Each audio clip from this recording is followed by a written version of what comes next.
spring of 1889, two men were working along the Ohio River, which is behind me. Something was in the water, something amiss, something strange. Right away, they couldn't tell what it was. As the object came nearer, drifted onto the shoreline, they discovered it was that of the body of a little girl, approximately 3 years of age. Now, this really alarmed them, and they contacted the authorities. And they came down, took the body, took it to the morgue, began the long, arduous process of trying to identify who this little girl was. The big story ran in the local newspaper here in Pennsylvania in hopes that somebody might identify the child. Perhaps she was missing from her house. Somebody would read the article and find out. Remember, this is 1889. The only means of communication was through newspapers, hearsay, talk.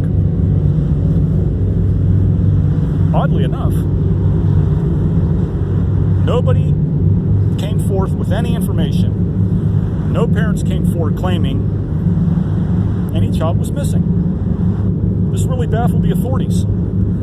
So they decided to take the next step, and they called the newspapers in the city of Pittsburgh. Pittsburgh ran a story in their newspapers about this young 3-year-old child whose body washed up on the shore of the Ohio River, in the hopes that someone there perhaps might claim that they have a child missing. They gave a description of the body, the hair color, what the child was wearing at the time that the body was found, and so forth. Still nothing. The whole town here became despondent over this. They grew with intrigue and fascination and remorse. They felt sorry for this beautiful child that somebody had lost and nobody was claiming. Then a story began to circulate. You see, in 1889, in Johnstown, Pennsylvania, there was a terrible flood. Over 2,000 people had drowned in this flood. 396 of them were children.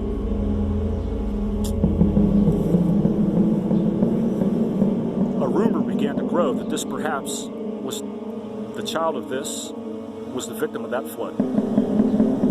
As you can see, that's written on this marker here. People began to speculate that her body had floated in the Ohio River all the way from Johnstown through Pittsburgh into the location in which this body was found.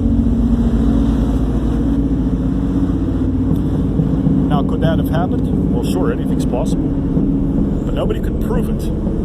Nobody knew anything. Nobody ever came forth with any information about this child.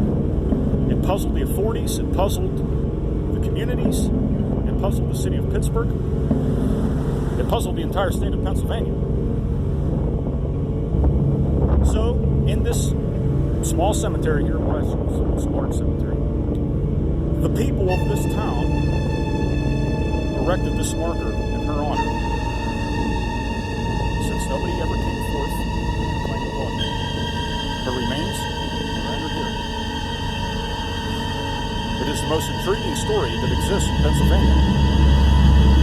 The death of this small child at the hands of whatever or whoever has never been solved. The locals in this town say that coming to the cemetery sometimes seem to run out of money. That's the problem. Searching for somebody to recognize it. Nobody has ever found out what happened to this child, how her body ended up in the river. Nobody has ever come forth after all these years with any kind of information that pertains to this precious child. And her remains are rendered here in this lonely cemetery until no one ever comes and visits her grave.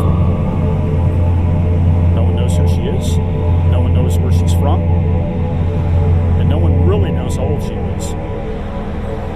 According to the coroner's inquest at that time, she was approximately 3 years of age.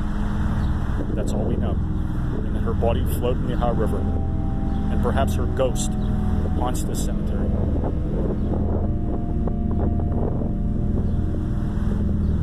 It's a very sad story.